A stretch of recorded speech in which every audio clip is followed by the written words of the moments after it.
Journey to Foundation is a VR game you may see value from so long as you have your expectations in check and understand that this one is a story-led experience first and foremost. Most of your time spent with the game will amount to primarily moving from location to location, interacting with NPCs and choosing dialogue options, with a smattering of puzzles and combat interspersed between those here and there. This simplistic summarization of the gameplay is not intended to be disparaging, however. Games are an incredibly versatile media expression that can present themselves to us in many forms and amounts of interactivity. How good it is or isn't will depend on your preferences and how all of these things are presented to us through the gameplay and the context and so on. We can all agree that there should be a base level of quality with certain things that are set by expectations of presentation, but otherwise it's going to be up to you to decide what you hear and what you see is something you might be willing to try. So let's talk about a few elements of what this game offers, beginning with the most obvious, the gameplay.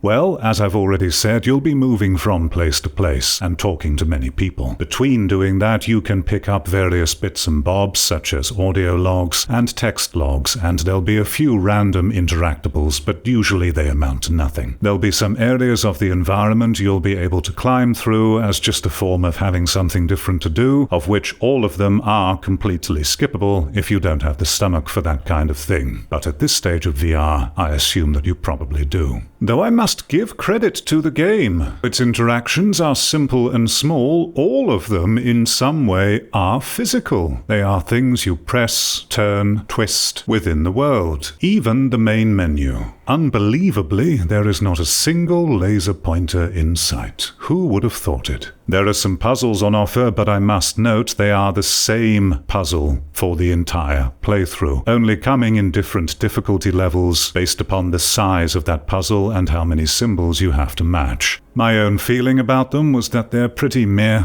though I think their inclusion is probably a better thing. Again, it's preference. You'll also be doing some shooting in this game, and this is where I personally feel removing the shooting aspects would be a net positive for the game experience, because I found the AI to be incredibly dumb, the experience of firing the weapon itself unengaging. It just really didn't work for me. You can switch between different firing modes that mix up the shooting a little bit, but still really quite brain-dead experience. I would personally rather they have replaced shooting with more environmental interactions and puzzles instead. Combat just didn't really feel like it had a place here and that it was shoehorned in unnecessarily. And each time I had a combat encounter, I did not take it seriously, nor did I find it interesting. But you will find other reviews on the Steam store page that did find it interesting, so again, your own preference. And as I've mentioned, the bulk of what you'll be doing is approaching NPCs and having dialogue with them. When engaged in said dialogue, you'll be given various choices, some of which can only be accessed by using your special mentalic abilities, though these tend not to be too significant from what I found. The game advertises itself as having branching paths of dialogue, and whilst this branch is obvious in a few key moments, elsewhere most of the choices didn't really feel significant to me. The conversations and the encyclopedia are how you're going to receive and experience both the lore, the sense of the world, and the main story in this game. It's already heavily advertised. This world is set in and takes inspiration from a famous book series from Isaac Asimov called the Foundation series. I've never read any of those books and went into this game completely oblivious to any inspiration that it has taken. All was completely fresh to me. This is both a good and bad thing and may dramatically impact the impression and experience you have of the game, depending on whether you're already familiar with its inspiration and whether you like it or not. However, as someone coming in completely fresh and unknown to any of the details of this universe, I did find it quite interesting, and one definite benefit from my time playing this game is that I may very well go back and read the book series which this game is inspired from. And what I found to be the greatest strength of this game by far is the voice acting. It's all good and generally higher quality, even employing the use of some very famous voice actors such as Jennifer Hale. There is a variation in quality depending on the NPC that you're speaking to, but it never descended into anything that was cheesy, inappropriate, or just overall bad. The quality in question here is good, reaching very good levels that served as the primary means of keeping me engaged through this playthrough. The voice acting definitely saved it for me.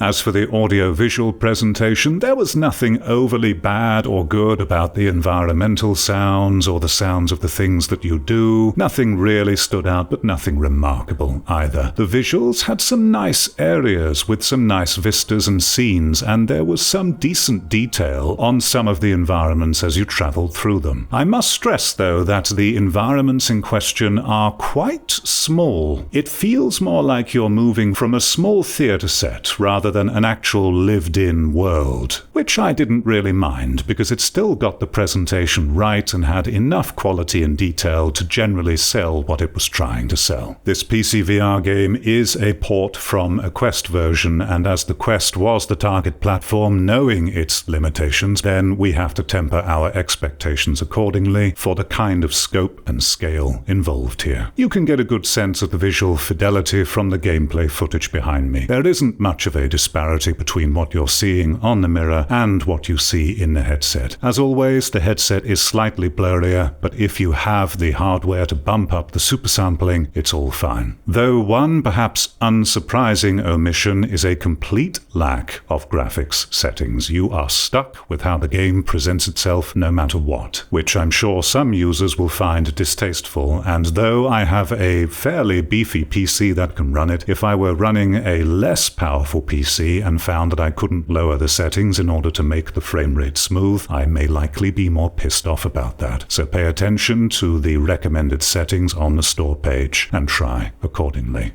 All in all, I had somewhat of a mixed time playing this game. I did have my expectations set. I knew that it was going to be a primarily story-based experience with dialogue choices, though I found the pacing and the environments to be quite disengaging after a while, which became, for me, a bit of a slog to get through toward the latter half of the game, only managing to drag myself through for the sake of this review, and, due to the quality of the voice acting, maintaining some interest from NPC to NPC. Journey to Foundation is clearly unfinished or ran out of budget midway through, and you can get a sense of how they scrambled to get things together and mostly working toward the later half of the game, where there are some glaring errors which come through in both the voice delivery, obviously featuring background noise they forgot to filter out, bugged animations and AI, and so on and so forth. The ambitions for this game were clearly bigger than its budget.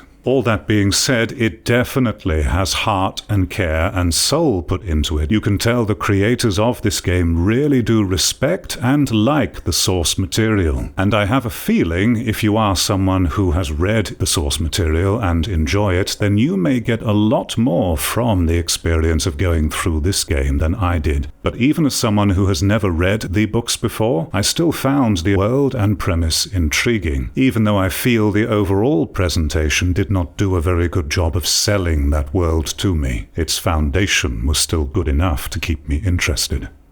I am mixed on this one. There are so many avenues in which the game can improve and is clearly unfinished and lacking, but there is still something potentially very interesting and enjoyable to be had here depending on who you are and where you're coming from. I strongly suggest that you have a look at the store page yourself and see if you get that feeling about the game, that you just might be interested. And if you are, give it a try.